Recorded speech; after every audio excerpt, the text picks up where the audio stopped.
Hi book friends, I'm Erin, and this is Erin Go Read.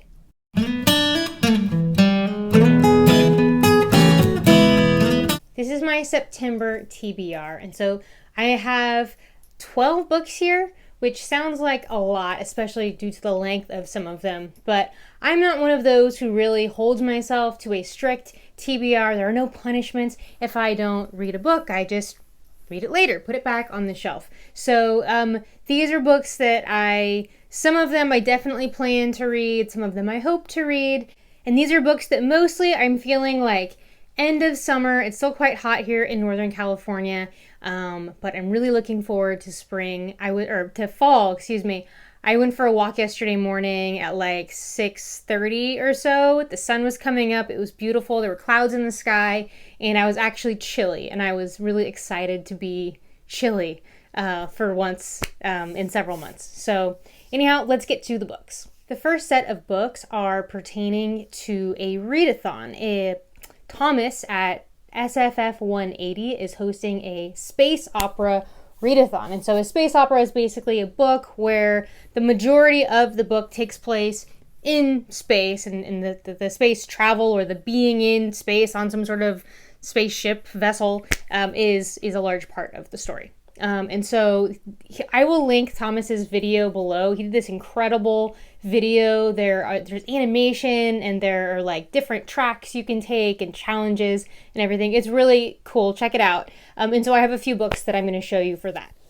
First up, for the space opera readathon, there's a challenge to read a novella, and I'm going to read Artificial Intelligence by Martha Wells. This is book 2 in the Murderbot Diaries. I read All Systems Read, the first book in the Murderbot Diaries, a couple months ago, and so I'm looking forward to book 2.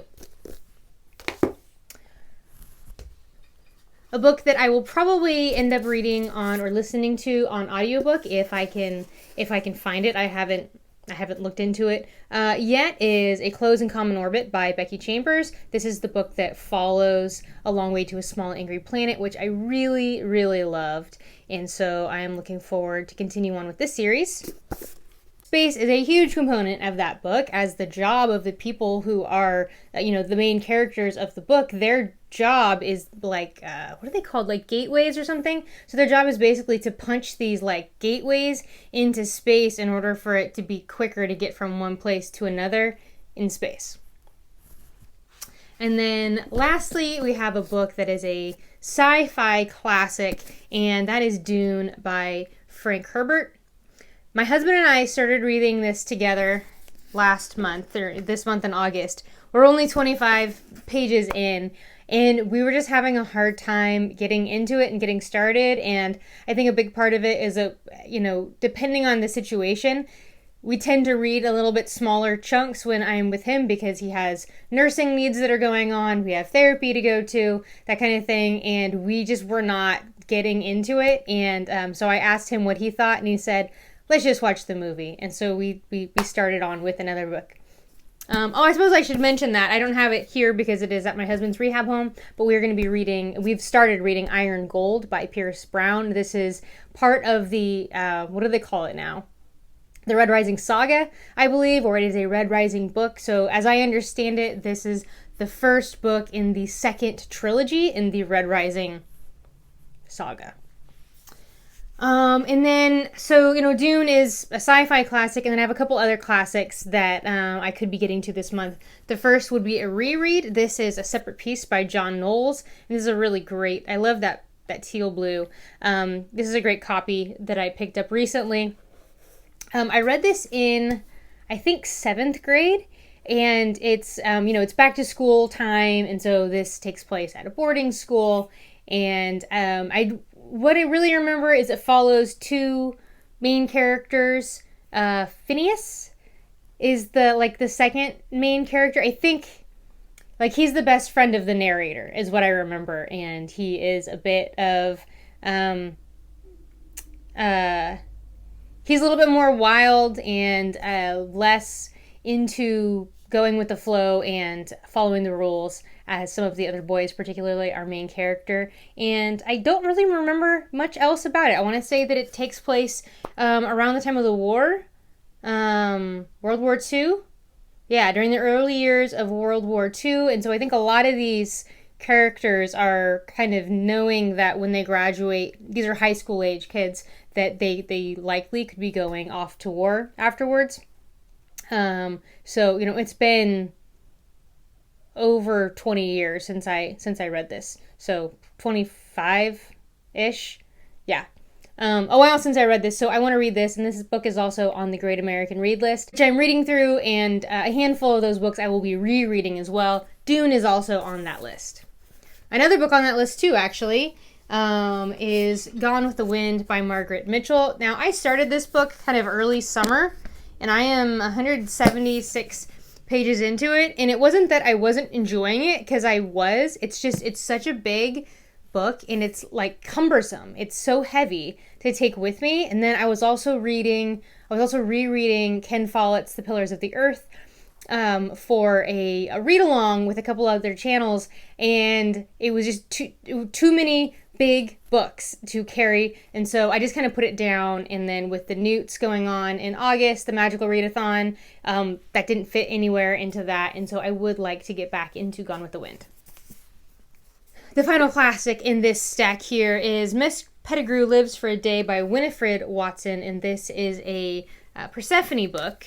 Normally the Persephone books are just like gray with a very basic kind of box title like this, but there are some of them which I think are like favorites or their most popular sellers or something like that come with the colored, with like the print cover, and these just have beautiful French flaps. And I happened to find this one. I saw this one, I recognized the spine at my local half-price books, and I was able to pick it up really cheap. I've heard several people read this book and really enjoyed it, and from what I understand, there is a young lady who goes to work for Miss Pettigrew for a day. I'm not sure exactly in what capacity, and she just basically is her companion for the day, and it just showcases what went on. This is a library book. This is Sea Monster by Chloe Aregis. So this follows 17-year-old Luisa, who lives in Mexico City, and she, I guess,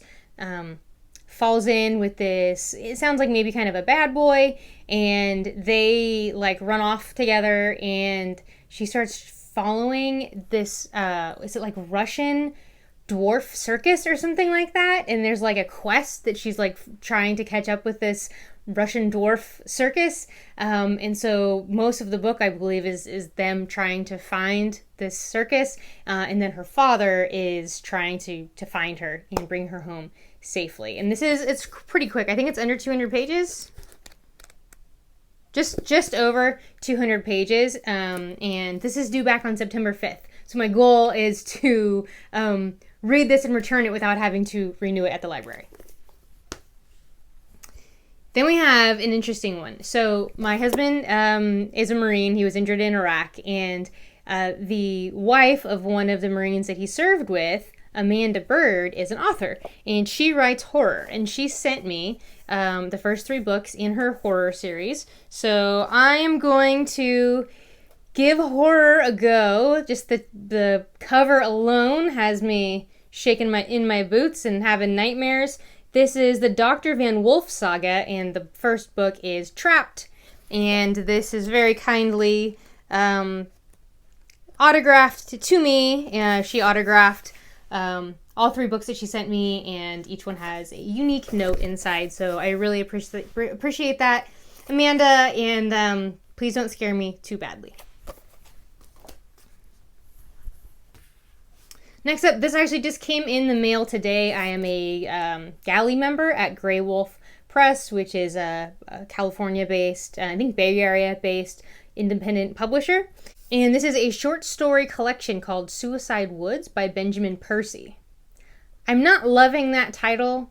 I don't know. Could there have been a better word choice than suicide? I suppose it's going to relate to the stories involved. So I don't know much about what this collection is about. I just opened this, and other than Suicide Woods, I don't know anything about it. So I'm just going to read what the publisher has to say here. Your book this month is Suicide Woods by Benjamin Percy, publishing October 15th. In this dark, inventive short story collection, Percy gives us a potent brew of horror, crime, and weird happenings in the woods. For example, a boy in his uncle's care falls through the ice on a pond and emerges in a frozen, uncanny state. A body found on a train and a blood-soaked carpet in an empty house are clues to a puzzling crime in a small town. We have There's more. I'm not going to read the whole thing, but we have a quote here from Stephen Graham Jones. Fiction doesn't get more red in the tooth and claw than this. So that'll be a nice companion to Trapped. Getting me into the fall spirit, I suppose. Completely different note here. This is a book that was recommended by my pastor's wife, and my cousin, who also attends our church, is reading it and really loving it. This is Even Better Than Eden by Nancy Guthrie. Yeah, by Nancy Guthrie. 9 ways the Bible's story changes everything about your story. So I understand the general theme of this book is basically that when you are a believer, our hope is in our future in glory with God. And then I guess imagine looking at biblical reasons, looking at scripture and connecting that to then our lives and our struggles here on earth and what we have to look forward to.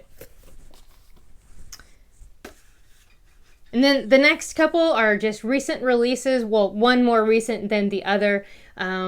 As we're getting into the later months of the year now, there are definitely some books. There's some 2019 releases that I want to get read before the end of the year. And we have first The Memory Police by Yoko Ogawa. This is translated from Japanese by Stephen Snyder. And I've heard the synopsis on many other people's channels, so it's essentially the time that they are living in.